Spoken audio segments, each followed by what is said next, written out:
こんにちは、ハリケーンフットボールです。今回の教材は、セルティックの前田大然に関する動画です。セルティックはチャンピオンズリーグのプレーオフでバイエルン・ミュンヘンと対戦し、2試合合計で3対2という接戦ながらも敗戦していました。今回の動画では、セルティックファンのチャンネルであるセルティック AM チャンネルで、そのバイエルンとの対戦で、ファーストレグの後に、バイエルン・ミュンヘンのロッカールームで、前田大然が話題になっていたと、エリック・ダイアーが話していたことを話しています。エリック・ダイアーと元チームメイトであるキャメロン・カーター・ヴィッカーズがメディアに話した内容を引用しながら、改めて前田大然の驚異的な能力と、今シーズンの素晴らしい活躍を称賛しています。実際にどのように話しているのか、チェックしてみましょう。Now, one story that I did come across, and I think it's a pretty cool one, is some comments from Cameron Carter-Vickers about a conversation that he had with former Spurs teammate Eric Dyer. Dyer was obviously in the Bayern Munich team that we played recently in the Champions League. He played the first leg at Celtic Park, was then an unused sub in the return game in Munich. And he's revealed to CCV that Maeda was a big talking point in the Bayern changing room after that first leg in Glasgow. Just read out the quotes from CCV speaking to the media recently, saying, "I was actually talking to Eric Dyer after we played Bayern, and he said after the first leg, all the Bayern players were talking about Dyson, about how much he runs and how much energy he puts into a game. We were just having a general chat about the two games, and he said after the first leg, they got the running stats put up in their changing room. Everyone was talking about how much high-speed distance he did. It is crazy. We get all the stats in terms of high-speed running and sprint distances, and he is always top of the charts for all that. His work rate is incredible. He outworks defenders, is always on the move, is hard to pick up. He is a threat." I think we all realise that Maeda's work rate and running ability, an ability to sprint and then recover and sprint very quickly after that. We all realise that is elite, but I did come across something from UEFA that I meant to share at the time, but just didn't get an opportunity. This was from after the first leg at Celtic Park, and it's titled Maeda the Machine, and it's stats from UEFA. And just to explain for those of you who are listening to the podcast, basically it's the number of sprints completed by Maeda per match. So they've got match day 3, 4, 5, 6, 7 and 9, obviously missed match day 8 at Villa Park.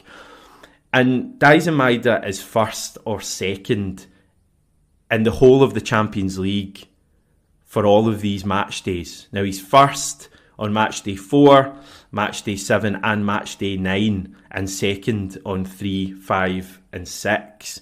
And the amount of sprints here, I mean, match day 9, that home leg against Bayern Munich, 53 sprints. I'm sure I read online, and I googled it earlier, how many sprints on average does a player in the Champions League do? It's like 17 or 18, and Maeda's doing 53 in that first leg against Bayern Munich. So it's no surprise that he's coming up in the Bayern dressing room and being a big talking point here. Like his running is elite, and you're not talking like it's Scottish football level, you're talking against the biggest and best stars in European football, world football, and Maeda is ranking so highly here. So I think it's fair to say that he's one of the fittest footballers around, if not like the fittest footballer around in Europe or the world at the moment. That might sound extreme to say, but I really think that's what we're dealing with, and it's just such a coup for Celtic to have him at the club. But he's more than a pest now as well, because I think his game has really come on this season. He's a goal scorer now. And Alex Thompson put it well in the comments yesterday when he said, "People always credit his speed and stamina, but Maeda's incredible understanding of where the ball is going to ricochet to is more a factor of his intelligence and speed of thought than his sheer pace. Not only does he move faster, he thinks faster." I think that's a brilliant point. He's just become an incredible player. And I was having a conversation with John McGinley on the Celtic Way yesterday. And I mean, Maeda's in 25 goals now. We've got, 10 league games left, potentially as many as 3 in the Scottish Cup. He's clearly, the way he's going, 10 goals in his last 8 matches, last 7 starts. It's, he's going to hit 30 goals pretty comfortably. I think potentially he could hit 35 the way he's playing at the moment. And like Kyogo in his peak season, second year at the club, unbelievable season Kyogo had that second season. I think 33 goals, 34 possibly. I think it was 34. Unbelievable season, like right up there with the best seasons we've seen since like Henrik Larsson left the club.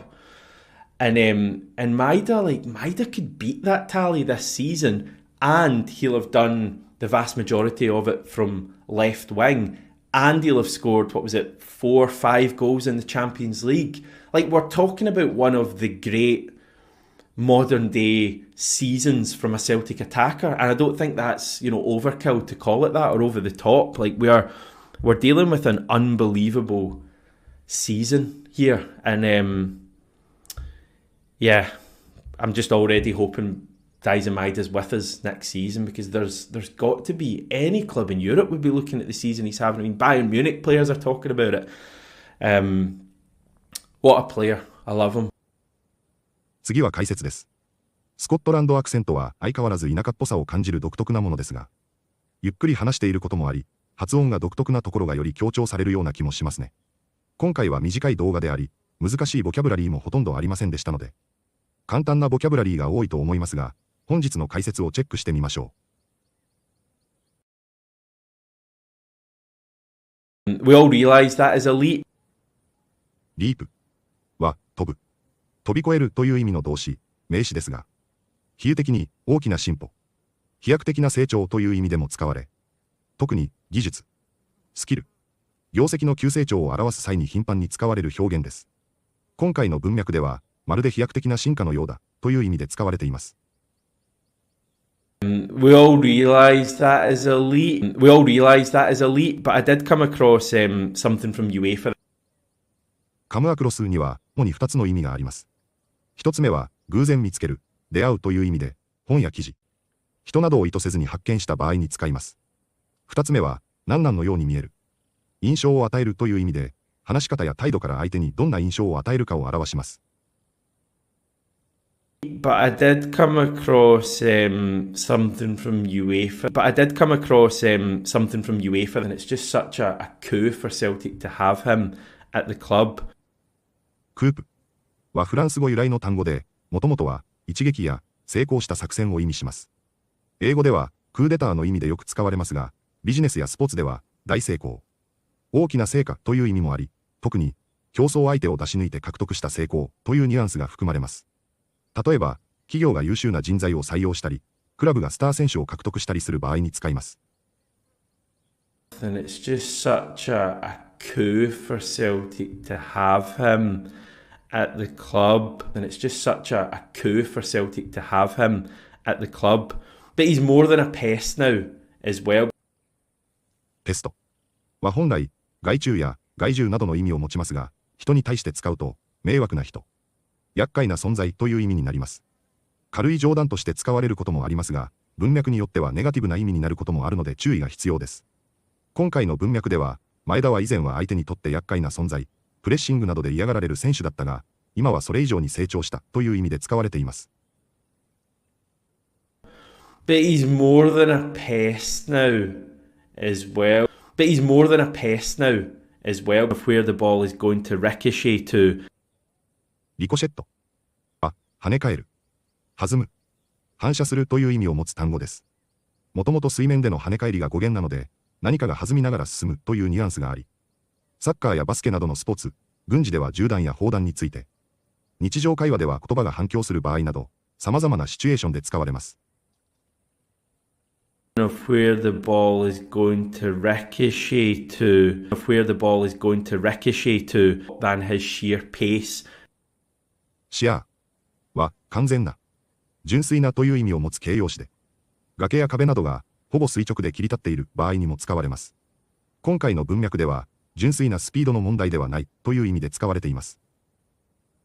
Than his sheer pace, than his sheer pace.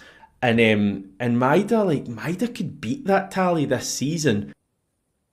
タリーは合計、得点、記録という意味の名詞や、一致する、集計するという意味の動詞として使われます。スポーツではゴール数、ビジネスでは売上、投票数の集計などに使われることが多いです。And Maeda could beat that tally this season. Maeda could beat that tally this season. And I don't think that's, overkill to call it that or over the top. オーバーキルは、やりすぎ、過剰、必要以上という意味を持つ名詞で、何かを過度に言ったり、不必要に大げさな対応をしたりする場合に使われます。今回の文脈では、前田大然のシーズンを素晴らしいと評価するのは、大げさではないという意味で使われています。オーバーザトップは、やりすぎ、大げさ、過剰という意味のフレーズで、感情表現や行動が極端すぎる場合に使われます。ポジティブでもネガティブでもどちらのニュアンスでも使え、今回の文脈では、前田大然のシーズンを称賛するのは、大げさではないという意味で使われ、前日のオーバーキルと重ねて使うことで、さらに強調した表現となっています。I don't think that's, overkill to call it that or over the top. I don't think that's, overkill to call it that or over the top. I don't think that's, overkill to call it that or over the top. いかがでしたか？前田大然のスプリント能力は、誰もが信じられないくらいと言い続けてきましたが、それはワールドクラスでも圧倒的だと言えるほど、世界でナンバーワンと言うべき能力なのだろうと改めて実感します。スプリント能力と簡単に言ってしまいがちであり、ただの足が速いだけ、とも聞こえそうであり、思いがちな能力についても、ただ足が速いだけでなく、ボールの行き先を素早く読み、素早くアクションを起こし、その上で足が速いのは言うまでもなく、さらにそれを何度も繰り返し、短いスパンで繰り返すことができ、2度追い、3度追いまでできるという、走る能力を最大限に活用している、最大限に活用できるようにしているのが、正確な前田のスプリント能力だということなのでしょう。何よりも同じ選手であり、しかもバイエルン・ミュンヘンをプレイヤーがロッカールームで話題にしているということが、恐怖を感じるほど驚異的であったと話しているのが想像もできることからも、前田大然をとても誇らしく感じます。前田大然にもステップアップという話が急激に出てき始めた気もしますので、今シーズンでさらに驚異的なパフォーマンスとゴール数を期待して、また楽しみにしたいと思います。本日もご視聴いただきありがとうございました。またすぐにお会いしましょう。